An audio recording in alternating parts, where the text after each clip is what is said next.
Ugh. The moment I sit down to make a video, I start sneezing, I get a sneezing jag, and my eyes watering. Ugh, life in the spring.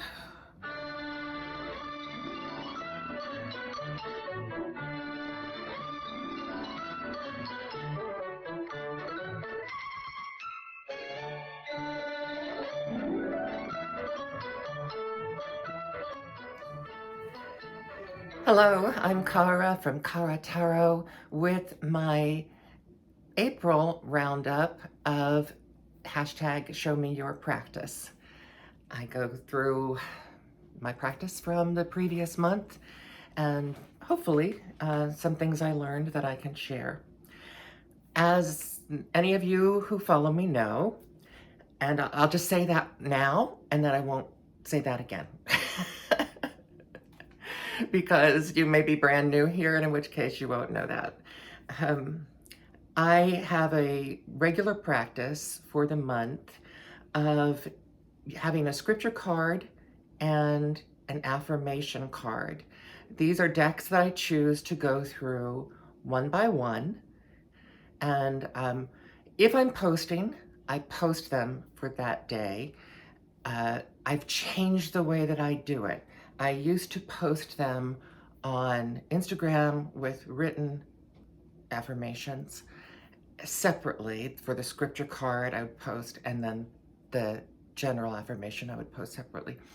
I've just started doing them on YouTube instead. Let me back up a little bit. I took an intentional break from Facebook, Instagram, and Messenger for Lent. I had taken a couple days off before Lent for some other reason, and then I realized, oh, it felt like a relief.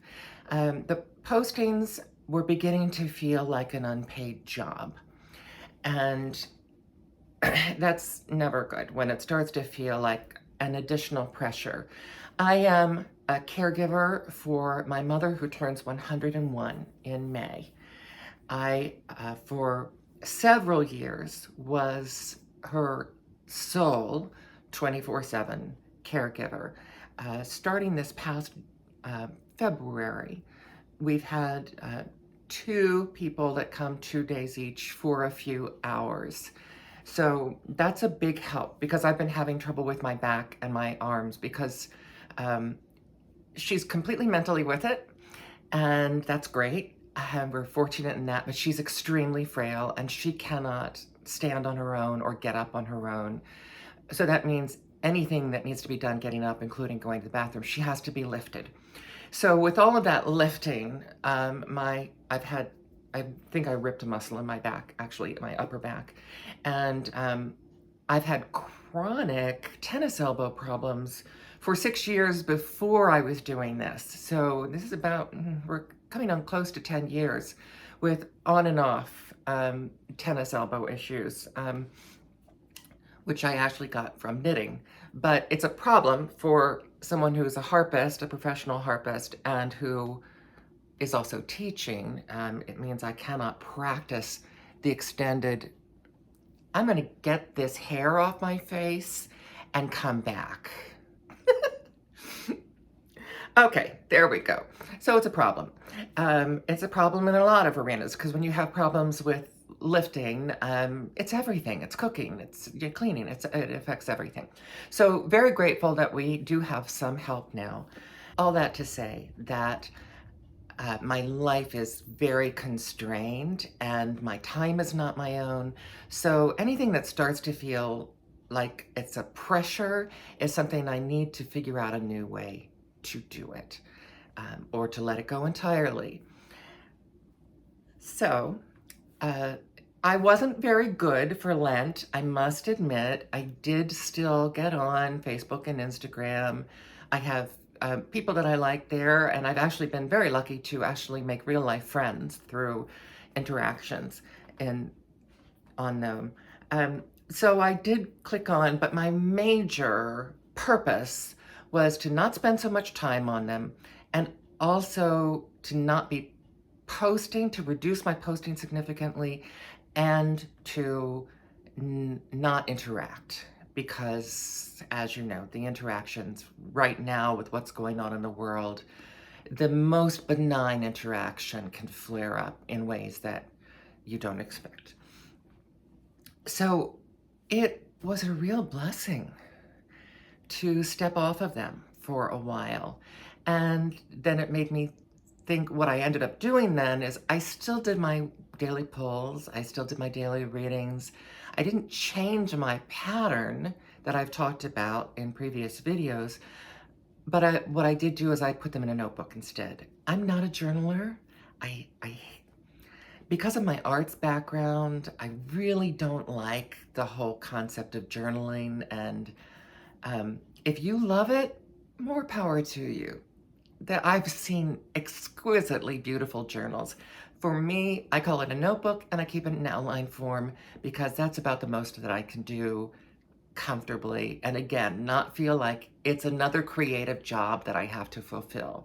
Because I work in the arts, I have all of these creative ideas and performance ideas that I want to take precedence. And so I can't have things at home be sapping my energy and my time from the things that I need to be doing for my professional artistic life. So I have these two decks.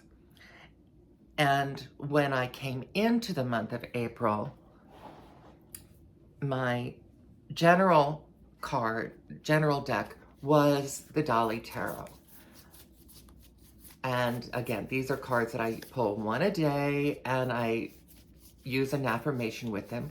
The Dali Tarot has what they call practical advice written by Johannes Fiebig for every card.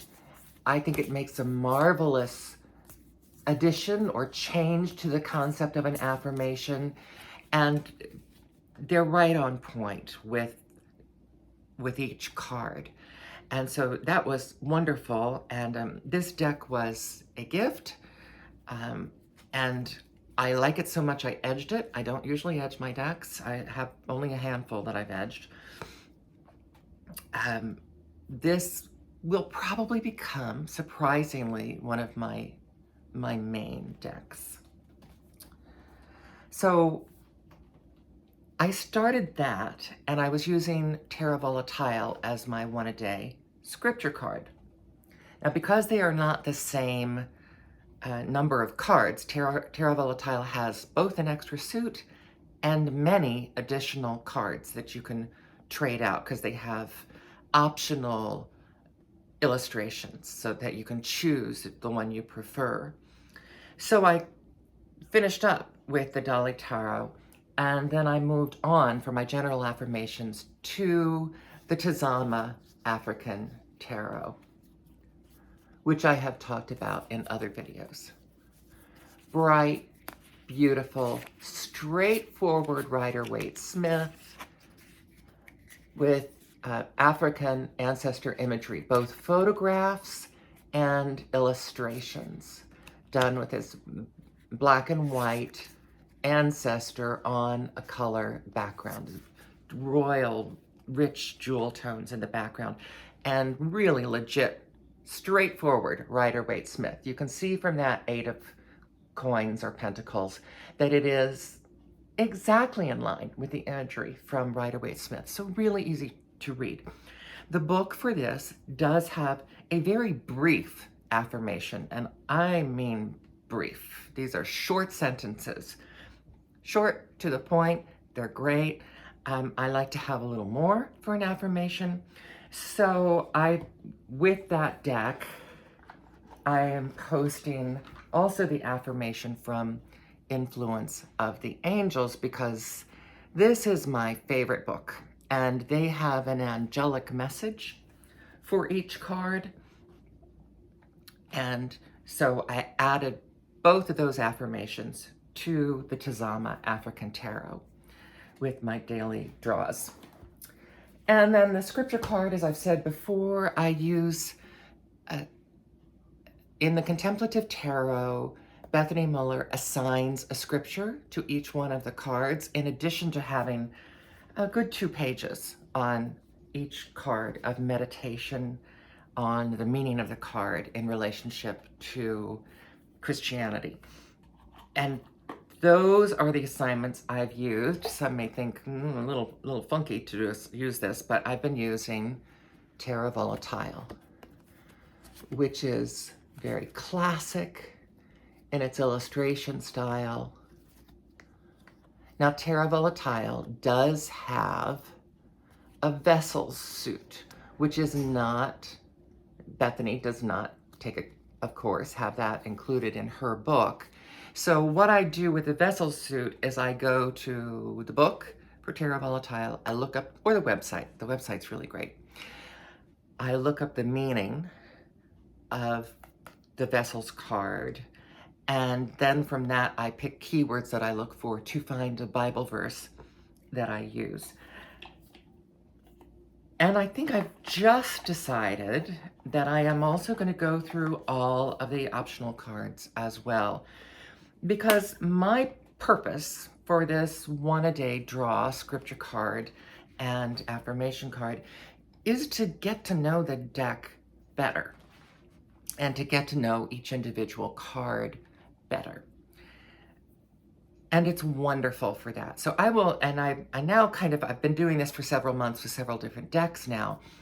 And what I can say is it is really good. If you have a brand new deck or a deck that you've had around for a while and you're having trouble kind of finding your way into it, this 1-a-day affirmation or scripture or whatever saying you want to add. Some decks have quotes by authors. All of that's great.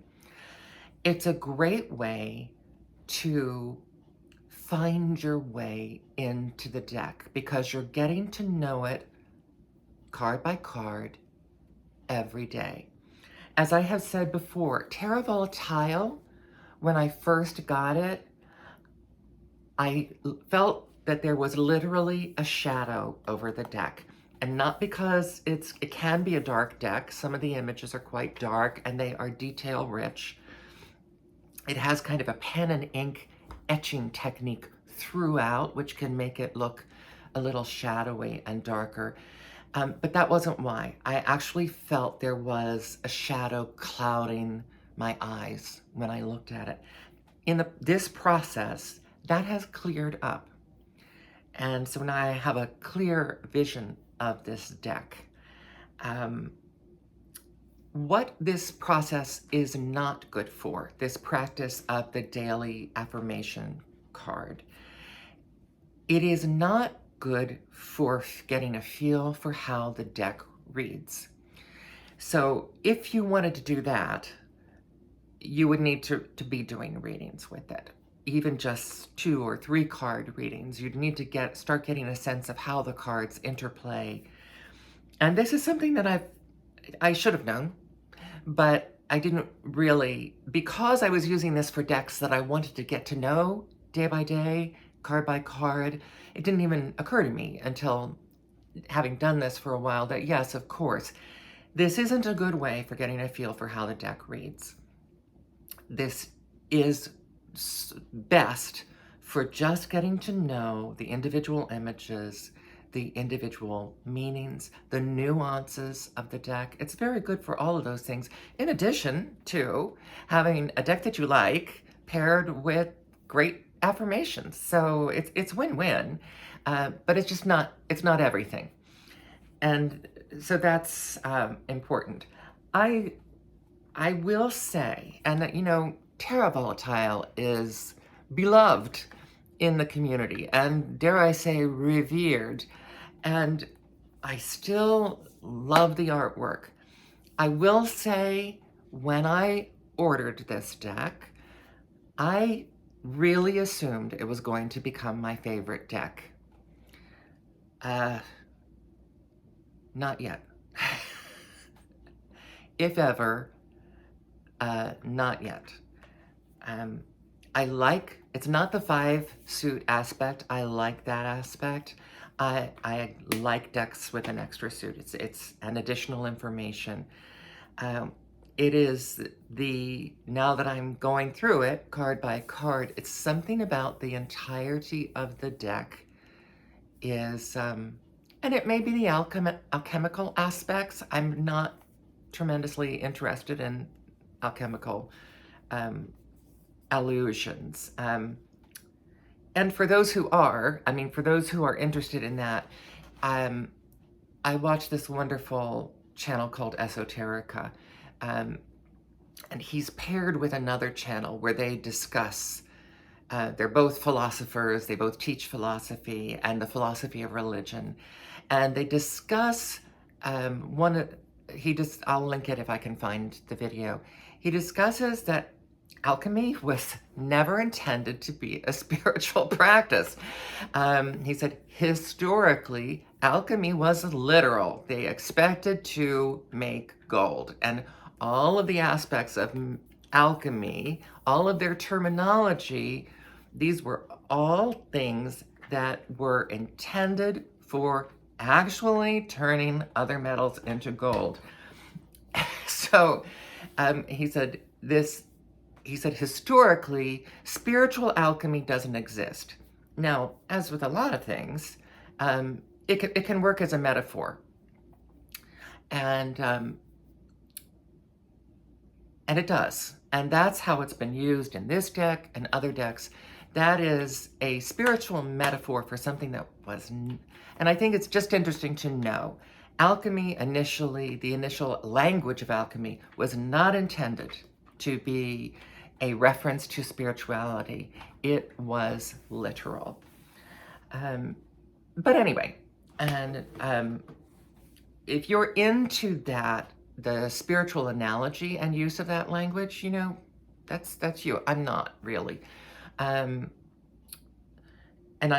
as I mentioned, I think anything can be used, almost anything can be used as an analogy, and the language can be incorporated to help you understand your spiritual path. Anything that it can be incorporated to help you magnify your spiritual path is, I think, ultimately good. But this isn't one that particularly interests me. So maybe that's what it is about this deck that doesn't interest me, or just makes it so that it's not my favorite. I haven't finished going through it day by day because it is a large deck. You just have to figure 78 cards is more than 2 months. And then if it has more than 78 cards, this one will be at least 3 months that I'll be going through this, especially if I include those extra cards. And that's fine.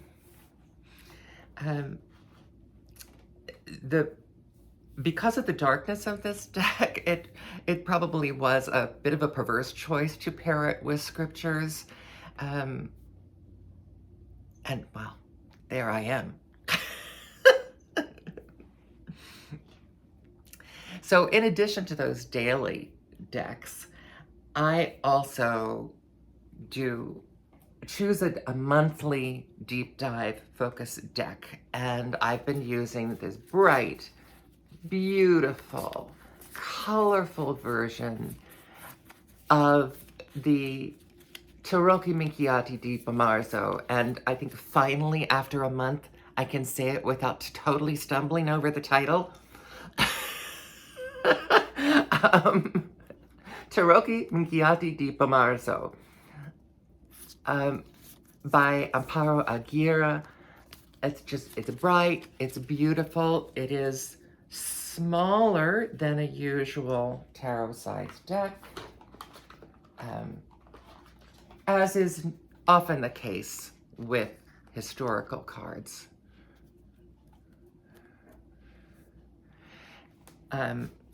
And I've talked about this quite a bit, and I'll try to link the one where I talked the most about it.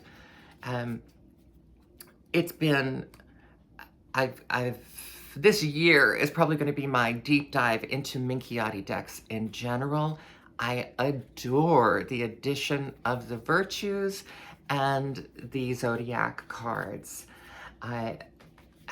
Now this version is particularly bright and beautiful, although very traditional in its format and its layout. Oh, there is a bird caught in my porch. I have to take a break. He found his way out. It was a goldfinch stuck on our porch, and my Great Dane was thinking that that was a great game to try to catch that bird. So what I was saying is the Tarocchi Minchiate di Bomarzo is incredibly traditional. It just has this bright, colorful, modern take on the traditional symbols. She did a traditional deck before this, very traditional looking, that was actually just kind of a re-upped version of a deck that her grandmother had given her. So she's very familiar with the deck, and she also teaches the game. I must mention every time that I talk about this deck, she teaches the game. She creates groups of people that are playing the actual game of Minchiate, and her deck includes a QR code. I can never, whenever I'm taping, I can never remember the name of the electronic code that you can put your phone over that, and then it takes you to a link to both a description of the card and how to play the game. It is an extensive book, which I have waxed poetic about, because she also includes poetry for every one of, I think it's the majors. And I haven't looked to see whether, and I think that's historical poetry that was associated with each one of the majors. So that was my monthly deep dive in April. And since I mentioned the influence of the angels, that is my deep dive deck for May. I've talked about it in other videos and talked in depth about how I love the book, and that if you think it's a beginner deck, you need to look again, because I am willing to bet that you do not know all of the particular, there are actual people, portraits of people used in this deck, not only in the court cards, but in other cards, portraits of people and information about their lives, which illuminate why they were chosen to represent that court card or that other card. In addition, the majors are all a representation of a particular angel. So there are angels and their powers to learn. And that's why I'm doing this as even though it's my favorite deck and I use it a lot, I don't know all of those people, and I don't know all of the angels represented in the majors. And so my intention this coming month is to get a better handle and knowledge of that aspect of the deck. So those are my overarching monthly practices. Then as before, week to week, I have 2 decks that I'm using, sometimes 2 tarots because I have much more tarot. Sometimes I'm using tarot and oracle, or Lenormand, oracle, Parisian salon cards, gypsy cards, all of those I kind of lump into one because they're all secondary for me. I only have, compared to my collection of tarot, my collection of all of those together is maybe only a quarter. So I have very few, and that's a much slower growing group. But I often use them alongside the tarot. So they will often be the second deck that I am using alongside the tarot each week. Not necessarily paired. When it works, it works. And you'll see. And I'll move to the table to talk about my weekly pairs and my thoughts and observations about those decks in the past month and how they read.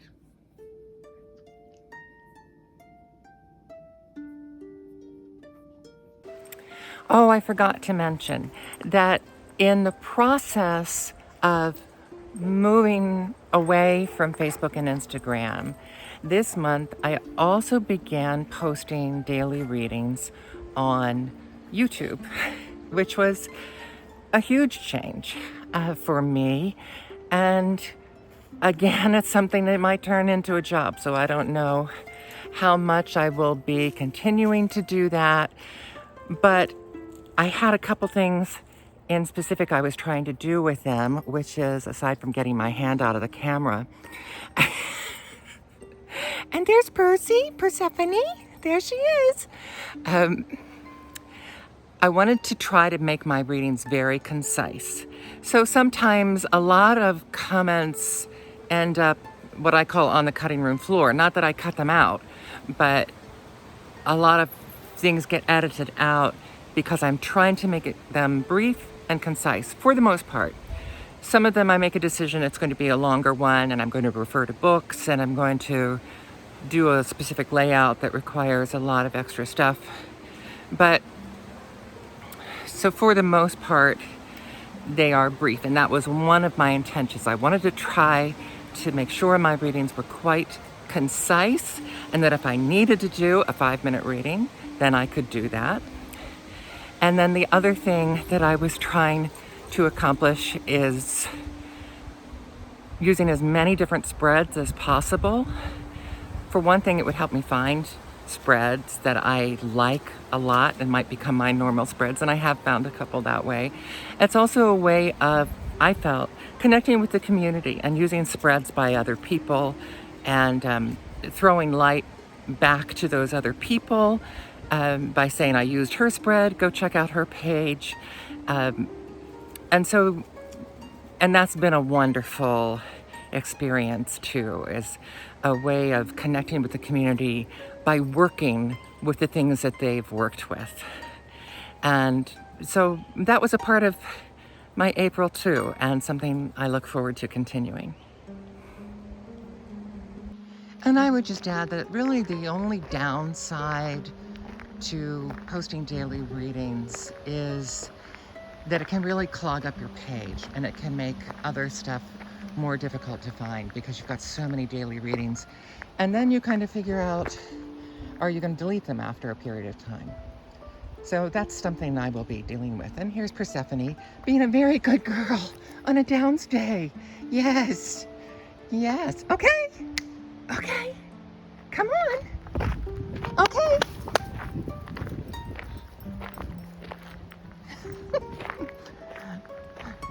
When I want her to be excited, she's laconic.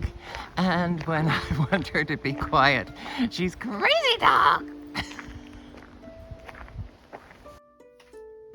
So now I'm in a place where I can show you the decks better. The month began midweek, so I was finishing up another deck that I included in my March roundup. So April began with Tarot of a Moon Garden, and I have a story on this deck. And I'll share that while I show you the pairs that I paired this with Secrets of the Mystic Grove. And this I actually did pair together. I have to say, as someone who's not tremendously into oracle decks, I really love this deck. I think it pairs beautifully with many different decks.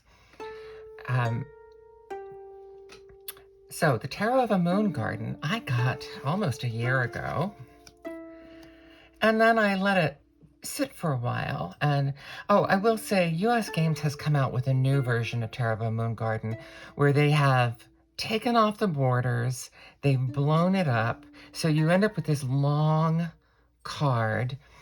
It's longer than normal and narrower than normal, and then they put this beautiful purple gilding on it. It's a lovely deck. I personally, not only do I usually like borders, but I am particularly fond of these lavender to blue borders, and I really think they add something, and so I'm happy with my old bordered version, which I got used on eBay. And as I said, I got it, and I let it sit for a while, and then I finally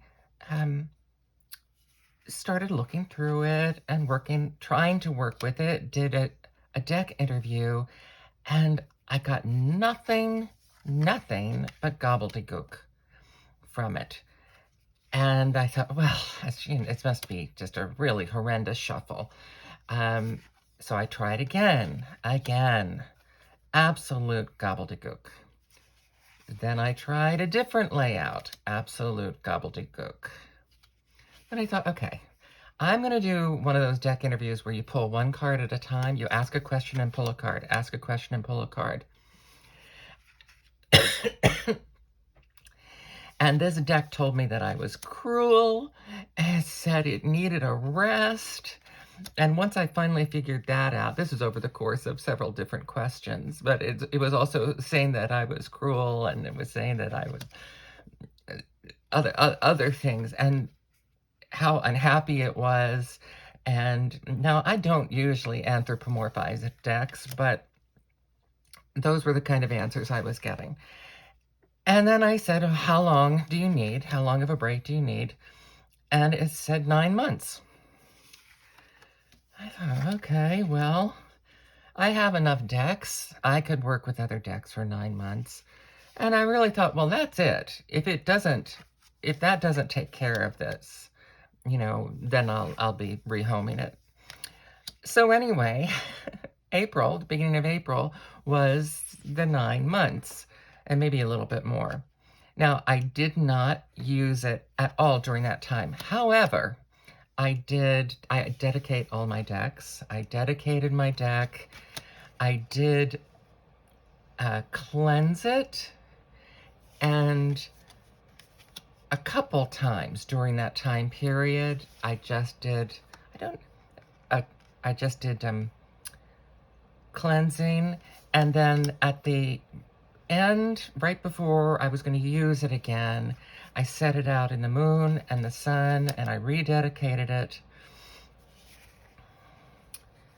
And it read like a dream. It read the way I think it's supposed to read, the way everybody says it reads, which is it's an RWS clone. It's very straightforward to read, very easy to read. So for those of us who do not anthropomorphize our decks, it gives us something to think about in terms of, now I don't know what it came from. I don't know how it was used. I don't know. One of my spiritual concerns is, how has a deck been previously dedicated?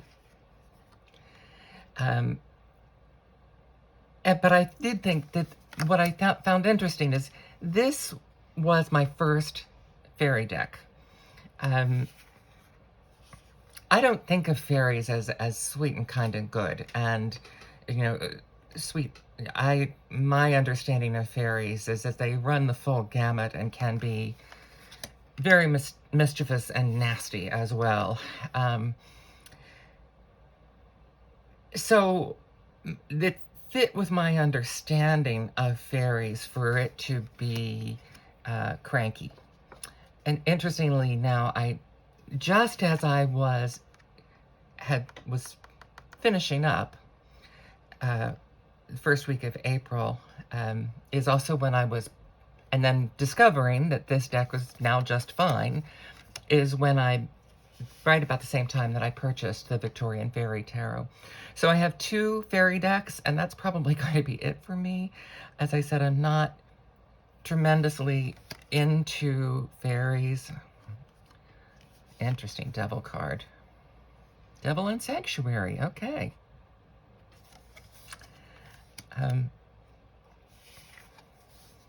So that's my story about this deck, and that was just fascinating. And the 9 months, I don't know if the 9 months was for the deck or if the 9 months was for me. It became important to me to stick to that regardless, and perhaps it was a little bit of discipline for me. But now it reads like a dream, and so I just find that that whole episode very interesting. Tarot of a Moon Garden and Secrets of the Mystic Grove. As I said, I feel that this pairs with pretty much anything. Tarot of a Moon Garden is now what I always thought it would be. It's a very direct reader with just lovely colors and illustrations, and certainly illustrations that add a lot to the general meanings.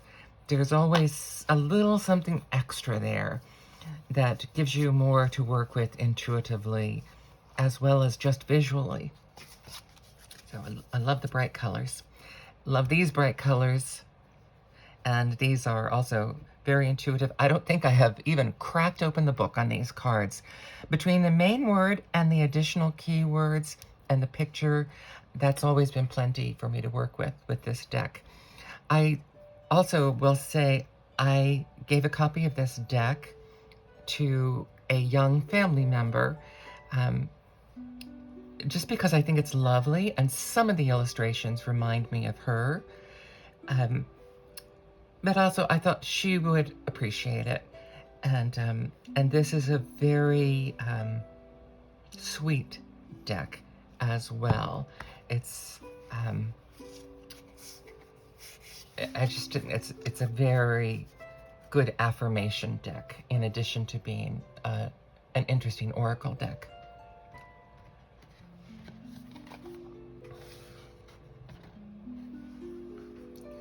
My next pairing for the month was these. I had worked with this before, but this was just an opportunity for me to continue deepening my work with it. As I said before, part of my scheduling of decks is simply to keep things in rotation. So once I get used to working with the deck, I keep that fresh so that I can pull any deck off the shelf. If somebody says, hey, give me a reading with that deck, I can pull that off and still be really conversant in the language of that particular deck. And I don't usually pair oracle cards with decks, but it just happened with these two. Actually, this whole month, I did pairings that I thought worked very well. This deck, Unlocking the Secret Garden, is also a deck that I think pairs well with others. As I said, I don't have many oracle decks, so I usually think about that when I get them. I think I don't have many and I don't want many. So one of the things I usually think about is it a deck that will pair with many of my other decks? And is it a deck that is different from some of my others? Now, some of the imagery in this oracle deck, here we go. This imagery reminds me very much of the imagery in the artwork of Katrin Veldstein. So I know she did have her own oracle deck, but I just think it pairs very well. The inspiration of the imagery appears to be harmonious.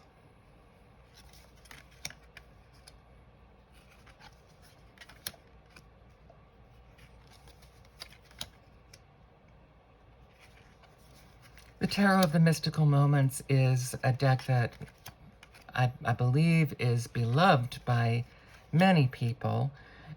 It certainly is by me. This is the kind of imagery that really speaks to me, this kind of dreamscape imagery that just makes it very easy for me to read the regular meaning and then add layers and layers and layers of additional thoughts because of what's going on in the artwork.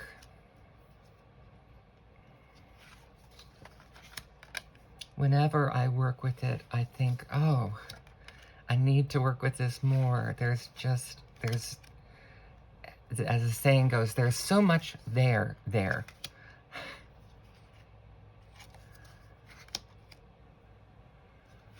And I think you can see how beautifully these two pair. So that was my second full week of April. That actually was the week leading up to Easter.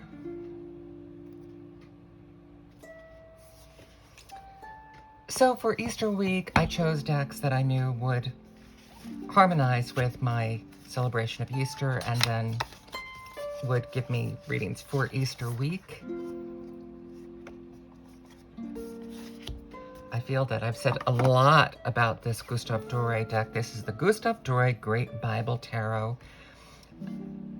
After working with it for a week, I was reinforced in my opinion that if you want to get this version of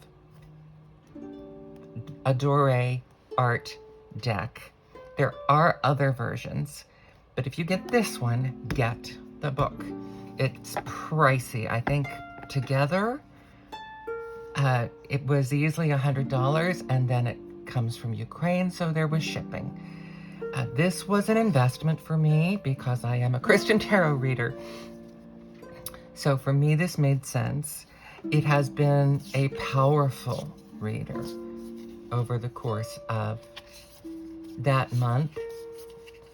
If you have been following me, you will see that I began looking at the series Exploring the Magdalene by Cedar Moon Witch, for which she created different tarot spreads for different elements of that series.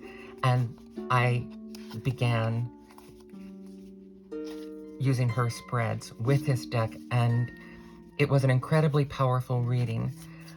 I don't anticipate ever just taking this deck out and doing a straight Rider-Waite-Smith reading, which I could do, and I've used it that way before this week when I was diving more deeply into it.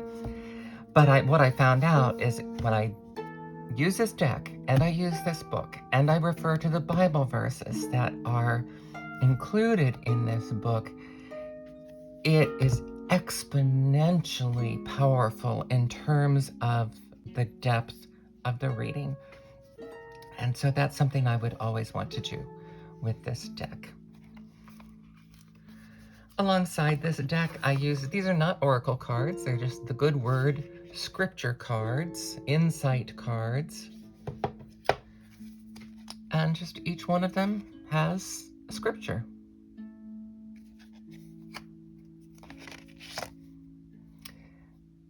I've already decided that of some people, I'm going to give them these cards, people that I know are Christian and who know that I read and are perhaps silent about it. I think they don't know what to think about it. And this is just a way of saying, here we go. These are cards. These are completely benign.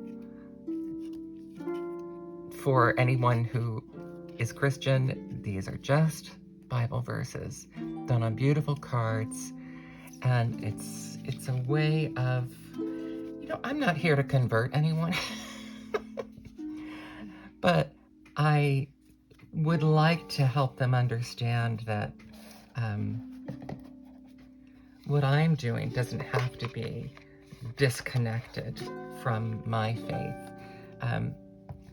I strongly believe anybody who thinks that you cannot read tarot cards and be a Christian either doesn't understand the cards or they don't understand Christianity and mysticism.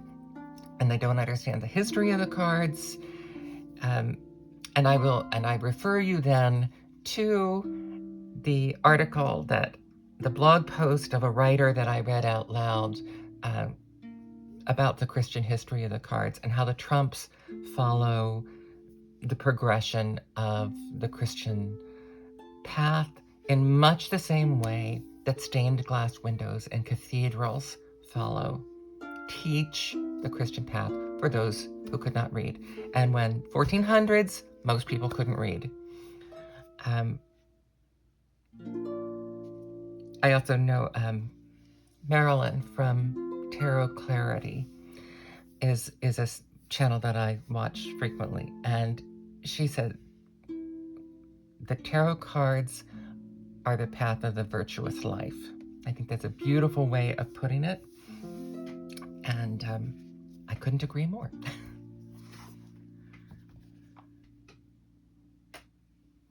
I think I misquoted. I think it's the tarot paths show the path of the virtuous life. That's closer to what she said. And finally, I feel like I just showed you these cards. One of my very favorite decks, box within a box, the Minchiate Tarot. And I paired it with Le Jardin des Secrets du Petit Lenormand by Alexander Muskruck. He makes some gorgeous decks. And this is one of them. I haven't seen this deck available in the United States. I got this from Amazon France. Because they're both highly gilded, I just thought they would pair nicely together. For the Minchiate Tarot, I've said it before, it's straightforward Rider-Waite-Smith. Just incredibly clear reading. It has the most beautiful backs, I think, of any deck that I have. Very, very easy to read, very straightforward, has plenty to give me additional thoughts in the images as well. The fact that the humans are replaced with cats is just an element of cuteness, but it is not a sweetie sweet deck. It has the tough cards as well. It has two additional cards, a gold and a black. I've looked them up several times, and I would probably have to look them up again. They're both good. They're both fortuitous. It's not like a yes and no, which is what I thought they were at first.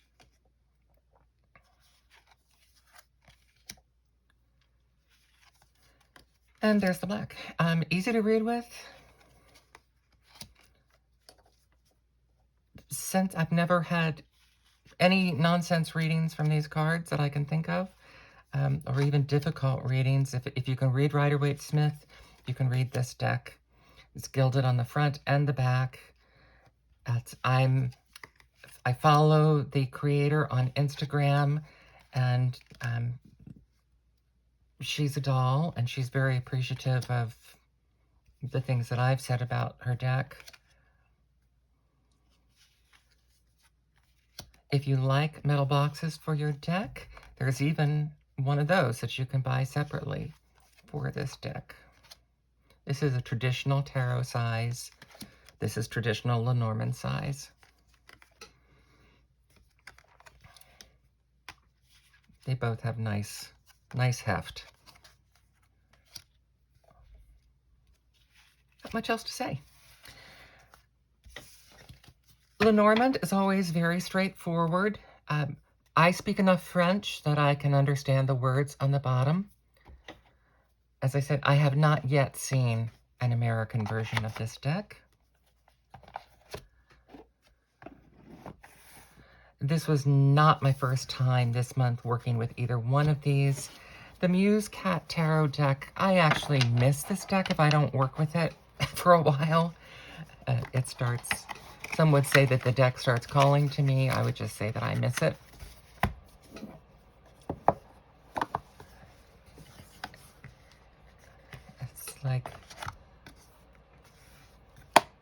It's just a joy.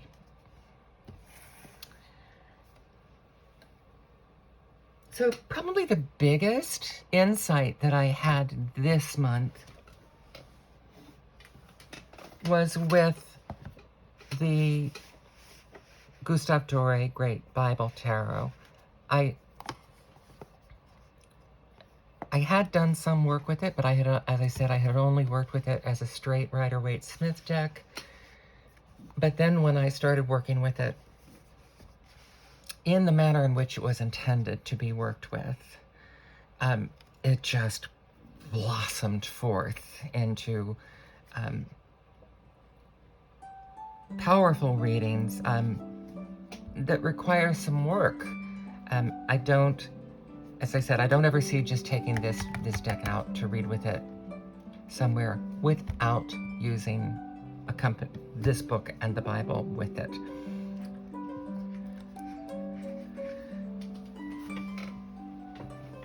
Mystical Moments is probably always going to be a favorite with me. It's so beautiful. So this month I just had a lot of a lot of good times with all of these decks. These two, very straightforward, just completely different. This one isn't even a completely different visualization. This one has probably very traditional representations of the rest of the card, just the people are replaced with cats. This is a completely different visualization of the illustrations, and yet it remains very straightforward and still gives you a lot to work with. So that was my April. I'm sorry, I know this was a very long video because I rambled a bit, but I think if you're interested in reading the cards, I think it was all pertinent. I hope so. This is Cara from Cara Tarot. Have a lovely day.